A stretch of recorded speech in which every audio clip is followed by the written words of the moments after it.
ఓం శ్రీ గురుభ్యో నమః. హరి ఓం. ఓం గణానాం త్వా గణపతిగుం హవామహే కవిం కవీనాముపమశ్రవస్తమం జ్యేష్ఠరాజం బ్రహ్మణాం బ్రహ్మణస్పత ఆనః శృణ్వన్నోతిభిः సీదసాదనం. శ్రీ మహాగణాధిపతయే నమః. ఓం గురవే సర్వలోకానాం భిషజే భవరోగిణాం నిధయే సర్వ విద్యానాం శ్రీ దక్షిణామూర్తయే నమో నమః. ఓం శరదిందు సమాకారే పరబ్రహ్మస్వరూపిణే వాసరాపీఠ నిలయే సరస్వతీ నమోస్తుతే. శ్రీ మహాసరస్వత్యై నమః. హరి ఓం. ఓం శ్రీమాత్రే నమః. మనము అందరము కూడా సూర్య భగవానుడి యొక్క కిరణ పుంజములచే వచ్చేటటువంటి శక్తి వలన ఆధారపడి ఆ యొక్క శక్తి వలన మన యొక్క దేహమంతా కూడా పునీతమై విశేషమైనటువంటి ఆనందాన్ని ఉత్సాహాలని పొందుతూ ఉన్నాం. మరి నవగ్రహాలని అట్లాగే ఎన్నో ఈ పాలపుంతలో ఉన్నటువంటి ఇంకా ఎన్నో గ్రహాలని కూడా తన చుట్టూ తిప్పుకుంటూ ఆ సూర్య భగవానుడు మనకున్నటువంటి ద్వాదశ రాశుల్లో మకర రాశిలోకి ప్రవేశించేటటువంటి సమయం ఈ నెల అనగా జనవరి 14వ తేదీన 2025 సంవత్సరం జరగబోతోన్నది. మరి ఆయన ఈ యొక్క రాశిలోకి ప్రవేశించేటటువంటి సమయాన్ని బట్టి ఆయనకి ఒక నామము, ఒక నామధేయం కలుగు ఉంటుంది. అది ముఖ్యంగా ఆ రోజున అనగా జనవరి 14వ తేదీన సూర్య భగవానుడు మధ్యాహ్నము 2:30 గంటలకి వృషభ లగ్న సమయంలో ఆయన ప్రవేశించబోతున్నాడు మకర రాశిలోకి. ఆ రోజున మనకి క్రోధినామ సంవత్సరం, అట్లాగే ఆ రోజు ఉత్తరాయణం మధ్యాహ్నం ప్రారంభమవుతుంది. కాబట్టి సూర్యోదయంలోనే మనకి ఉత్తరాయణ పుణ్యకాలం అనే సంకల్పంలో చెప్పుకుంటాం. ఉత్తరాయణం హేమంత ఋతువు, పుష్యమాసము, అట్లాగే బహుళ పాడ్యమి రోజున జరగబోతోన్నది. మంగళవారము వారానికి అధిష్టాన దేవత అయినటువంటి కుజుడు. కాబట్టి ఆ రోజున మకర రాశిలో ప్రవేశించేటటువంటి సూర్య భగవానుడికి మహోదరుడు అనేటటువంటి నామకరణం చేశారు పంచాంగరీత్యా. అట్లాగే మనకి ఆయన ఎన్నో రకాలైనటువంటి శిరస్సులు కలిగి ఉంటాడు, భుజాలు కలిగి ఉంటాడు.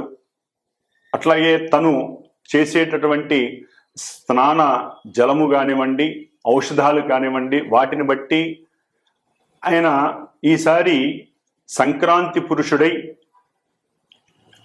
సింహము యొక్క వాహనముగా చేసుకొని, సింహాన్ని వాహనముగా చేసుకొని ఆయన బిండి నామధేయము కలిగినటువంటి సింహం పైన ఆయన ప్రయాణిస్తున్నాడు.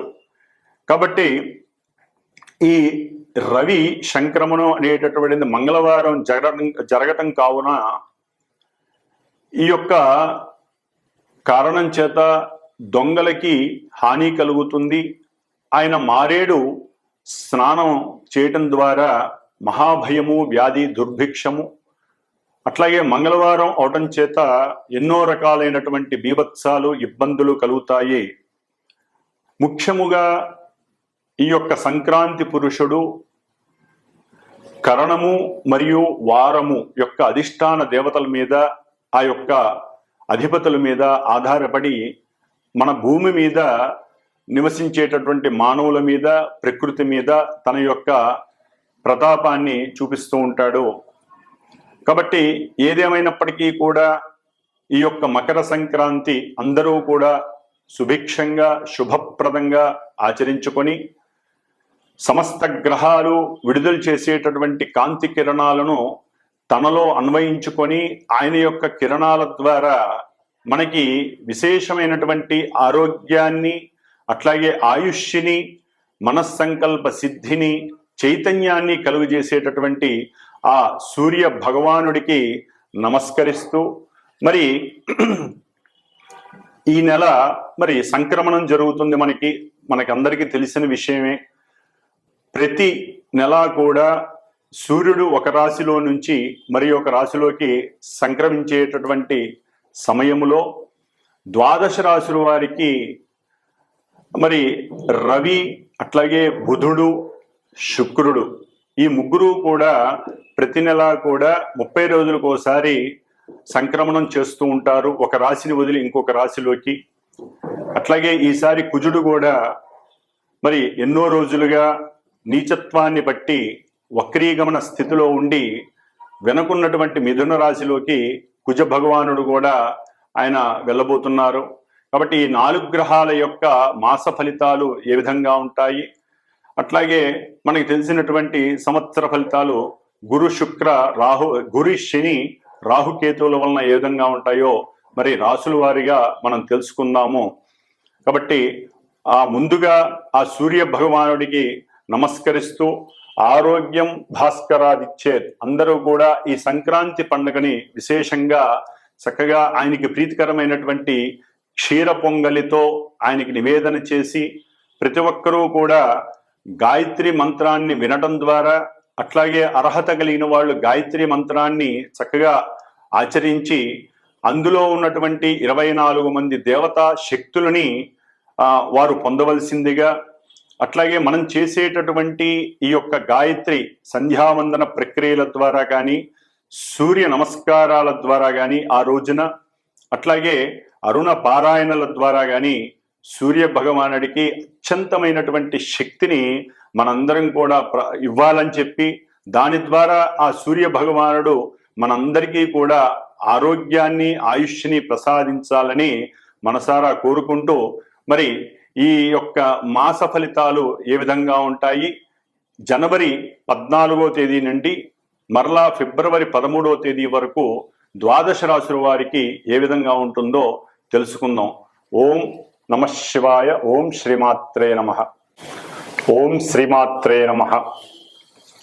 జనవరి 14వ తేదీ 2025 సంవత్సరం నుండి ఫిబ్రవరి 13వ తేదీ వరకు ద్వాదశ రాశుల వారికి ఏ గ్రహము ఏ రాశిలో ఏ నక్షత్రంలో ఉంది, అట్లాగే వారు ఇచ్చేటటువంటి ఫలితాలు ఏ విధంగా ఉంటాయి అనేటటువంటి విషయాన్ని గనక మనం తెలుసుకుంటే, ముఖ్యంగా వృషభ రాశిలో గురుడు రోహిణి నక్షత్రంలోను, అట్లాగే కర్కాటక రాశిలో చంద్రుడు కుజుడు ఇరువురు కలిసి, అట్లాగే కుజుడు నీచలో ఉండి వక్రీగమనంలో కర్కాటక రాశిలోను, కన్యా రాశిలో కేతువు, అట్లాగే ధనస్సు రాశిలో బుధుడు, మకర రాశిలోకి సూర్యుడు, అట్లాగే కుంభరాశిలో శని శుక్రుడు,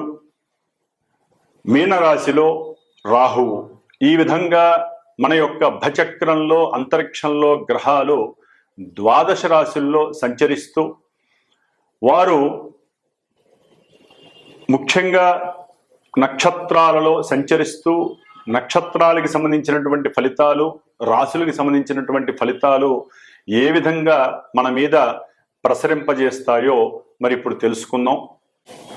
అలాగే ఈ ద్వాదశ రాశుల్లో పరిభ్రమించేటటువంటి గ్రహాలలో ముఖ్యంగా కుజుడు ఈ నెల అనగా జనవరి 22వ తేదీన మిథున రాశిలోకి వక్రీగమనం చేస్తూ సంచరిస్తూ ఉంటారు. అట్లాగే బుధుడు 25వ తేదీ జనవరి ధనస్సు రాశిలోంచి మకర రాశిలోకి సంచరిస్తూ ఉంటారు. 29 జనవరి శుక్రుడు కుంభరాశిలో నుంచి మీనరాశిలోకి వెళ్ళి అక్కడ రాహువుతో యుతి చెంది తమ యొక్క గ్రహ స్థితిగతులు ఏ విధంగా ఉంటాయో తెలియజేస్తారు. ఓం శ్రీమాత్రే నమః. వృశ్చిక రాశి ఈ జనవరి 14 నుండి వృశ్చిక రాశి వారికి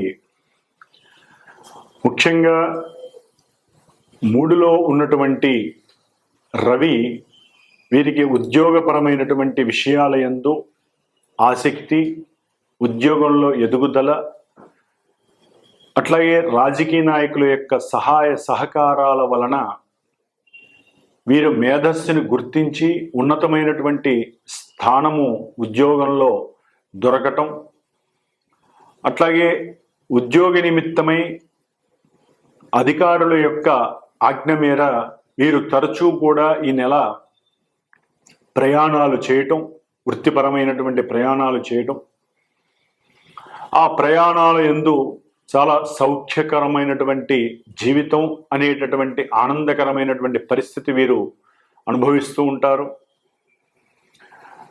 ముఖ్యంగా భార్య భర్తల మధ్య అన్యోన్యమైనటువంటి సఖ్యత, చక్కటి సుఖము సౌఖ్యము పొందేటటువంటి పరిస్థితి, దాని ద్వారా సంతాన యోగ్యత కూడా కలిగేటటువంటి పరిస్థితి. కాకపోతే శుక్ర రాహుల యొక్క కలయిక వలన సంతాన ప్రతిబంధకాలు, అంటే గర్భధారణ సమయంలో లేకపోతే గర్భం ధరించిన వారికి కొంత హాస్పిటలైజేషన్ వెళ్ళటం, మందులు స్వీకరించటం, లేకపోతే కొన్ని అనివార్య పరిస్థితులు వీరిని ఇబ్బంది పెట్టడం అనేవి జరుగుతూ ఉంటాయి. కాబట్టి వీరు ఎక్కువగా చండీ మంగళ స్తోత్రాన్ని జపించడం చాలా మంచిది. ముఖ్యంగా ఎవరైతే స్త్రీ పురుషులు ఈ యొక్క వృశ్చిక రాశి వారు ఉన్నారో వారు అనుకోని విధంగా ఒకరికొకరు కలవటం, ప్రేమను పెంపొందించుకోవటం, పెళ్లి దాకా ఆ యొక్క విషయాన్ని తీసుకువెళ్ళటం, దాని ద్వారా కుటుంబంలో కొంత ఆకస్మికంగా కొన్ని ఇబ్బందులు కలగటం, అంతర్గతంగా వీరు దాన్ని మనోవ్యధ చెందటం, ఇవన్నీ కూడా ఎన్నో విధాలైనటువంటి పరిస్థితులు వీరికి ఎదురవుతున్నాయి. ముఖ్యంగా వృశ్చిక రాశి వారు ఆరోగ్యపరంగా కొంత ఇబ్బందులను ఎదుర్కొనే పరిస్థితి, దాని ద్వారా ధనాన్ని నష్టపోవటం, కోల్పోవటం, స్నేహితులతో వీరు ధనాన్ని ఖర్చు పెట్టడం ద్వారా వారితో ఖర్చు పెట్టి తర్వాత వారితో గొడవలు దిగేటటువంటి పరిస్థితులు, దాని ద్వారా ఒకరికొకరు ఇబ్బందులు పడేటటువంటి పరిస్థితులు కనిపిస్తున్నాయి. కాబట్టి వీరు కొంత జాగ్రత్త పడుతూ మాట్లాడే ప్రతి మాట ఆచితూచి వీరికి ఉన్నటువంటి చైతన్య శక్తిని ప్రదర్శిస్తూ బుద్ధిని వికసింపజేసుకుంటూ మాట్లాడటం ద్వారా ఉద్యోగ వ్యవస్థలో కానీ వ్యాపార వ్యవస్థలో కానీ వీరు ముందుకు వెళ్ళేటటువంటి పరిస్థితులు, దాని ద్వారా ఆకస్మికంగా ధనరాబడి కలుగుతుంది. వీరు ఉద్యోగ వ్యవస్థలలోనూ లేదా వ్యాపార రంగంలో కానీ పెట్టినటువంటి పెట్టుబడులు ఒక చర్చకు వచ్చి ఆకస్మికంగా వీరికి ఉన్నతమైనటువంటి ఆర్థిక పరిస్థితి కనబడడం జరుగుతోంది. ఉన్నతమైనటువంటి రాజకీయ నాయకులతో కావచ్చు, చలనచిత్ర పరిశ్రమల్లో వారు కావచ్చు, వీరితో మాట్లాడేటటువంటి పరిస్థితి కలగటం, ఎక్కువగా వినోదాలలో పాల్గొని ఆనందకరమైనటువంటి పరిస్థితుల్లో భార్యాభర్తలు అనుభవించటం, సంతాన పరమైనటువంటి శుభవార్తలు వినడం ఈ యొక్క వృశ్చిక రాశి వారికి కొంత ఆనందకరమైనటువంటి విషయాన్ని కలుగజేస్తున్నాయి. ముఖ్యంగా వీరికి గురుబలం వలన తండ్రికి 10 రూపాయలు ఖర్చు పెట్టడం ద్వారా మానసిక ప్రశాంతత కలగటం, తండ్రి యొక్క తల్లి యొక్క ఆనందకరమైనటువంటి ఆశీర్వచనం వలన వీరు జీవితంలో ఇంకా ఎదుగుదల కలిగినటువంటి పరిస్థితి, వీరి ఆరోగ్య విషయంలో కూడా తండ్రి యొక్క ఆశీర్వచనం తీసుకోవడం ద్వారా చాలా వరకు వీరు ఆ అనారోగ్యాలని పక్కకి తీసుకునేటటువంటి పరిస్థితి కలిగే అవకాశం కలుగుతుంది. అంటే అనుభవిస్తున్నటువంటి కొన్ని రోగాల నుండి అనుకోకుండానే ఆకస్మికంగా కొంత వీరికి వెసులుబాటు కలుగుతుంది, లాభం కలుగుతుంది. అట్లాగే తీసుకున్నటువంటి అప్పులు ఏవైతే ఉన్నాయో ఆ అప్పుల విషయంలో కొట్లాట్లు గొడవల దాకా వెళ్ళే పరిస్థితి ఉంటుంది. కాబట్టి అవతల వ్యక్తులతో కొంత జాగ్రత్తగా మాట్లాడండి. దాని ద్వారా అంత పరిస్థితి కొని తెచ్చుకోకుండా అప్పులు కొంతన్నా తీర్చేటటువంటి పరిస్థితి, ఓకే అది కష్టమైనా నష్టమైనా సరే అప్పుల విషయంలో మీరు ఎక్కువగా ఇబ్బందులు పడకుండా ఉండాలి అంటే అవతల వ్యక్తులతో, నూతన వ్యక్తులతో జాగ్రత్తగా పరిచయాన్ని కుదించుకుంటూ మాట్లాడితే వీరు ఆరోగ్యం మీద కూడా దాని యొక్క ఎఫెక్ట్ పడదు.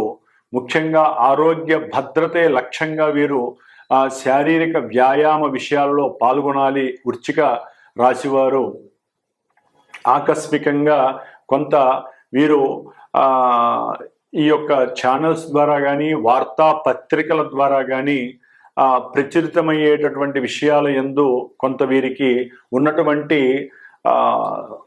ఉన్నతమైనటువంటి కీర్తి ప్రతిష్టలు కొంతవరకు తగ్గే అవకాశాలు ఉంటాయి. కాబట్టి ప్రయాణాల విషయంలో వీరు కొంత సౌఖ్యాన్ని అనుభవిస్తూ వీరి దగ్గర ఉన్నటువంటి ధనాన్ని చక్కగా 10 మందికి సేవా మార్గం ద్వారా అందచేస్తూ తృప్తికరంగా అనుభవించడం ద్వారా బాగుండే అవకాశం ఉంటుంది. ముఖ్యంగా ఈ వృశ్చిక రాశి వారికి అర్ధాష్టమ శని జరగటం, కానీ దాని యొక్క ఎఫెక్ట్ అయితే వీరికి ఇక ఉండదు. ఎందుకంటే వీరు వాహన విషయంలో ఎప్పటి నుంచో ఎదురు చూస్తూ ఉంటారు. వాహనం కొందామని, అది చాలా ఆలస్యం అవటం, లేకపోతే దానికి సంబంధించినటువంటి సహాయ సహకారాలు అందకపోవటం, ఇవన్నీ గృహంలో జరగడం ద్వారా వీరు గృహంలో దాన్ని అంతకుముందు వరకు కూడా కొంత ఇబ్బందికరంగా చూసినప్పటికీ వీరికి ధనము చక్కగా లభించడం ద్వారా వాహన యోగ్యం కూడా కలిగే అవకాశం ఉంటుంది. ముఖ్యంగా ఈ యొక్క వృశ్చిక రాశి వారికి అనుకున్నటువంటి కార్యాలయందు లాభస్థితి కనపడటానికి ఆకస్మికంగా కొంతమంది వ్యక్తులు పరిచయం అవడం ద్వారా వీరికి సపోర్ట్ లభిస్తుంది. అట్లాగే వీరి యొక్క శక్తి సామర్థ్యాలు అనారోగ్యం వలన కొంత కిందకి దిగజారిపోయే అవకాశం ఉంటుంది. దాని ద్వారా వీరు అనవసరమైనటువంటి మానసిక ఆందోళనలు పడి ఈ యొక్క జన్మ అవసరమా అనేటటువంటి పరిస్థితి కలుగుతుంది. కాబట్టి వీరు చాలా జాగ్రత్తగా తమ యొక్క ఆరోగ్య పరిరక్షణ చేసుకుంటూ దాన్ని ఎవరికైతే అనారోగ్యాలు ఉన్నాయో దాన్ని తగ్గించుకునే ప్రయత్నం చేయడం చాలా విశేషప్రదం. ఏదేమైనప్పటికీ చిత్రసీమలో ఉన్నటువంటి వారికి చక్కటి పురస్కారాలు, అట్లాగే ఉన్నతమైనటువంటి ధనాదాయం పెరిగే అవకాశం ఈ యొక్క వృశ్చిక రాశి వారికి కనబడుతోంది. ఓం శ్రీమాత్రే నమః.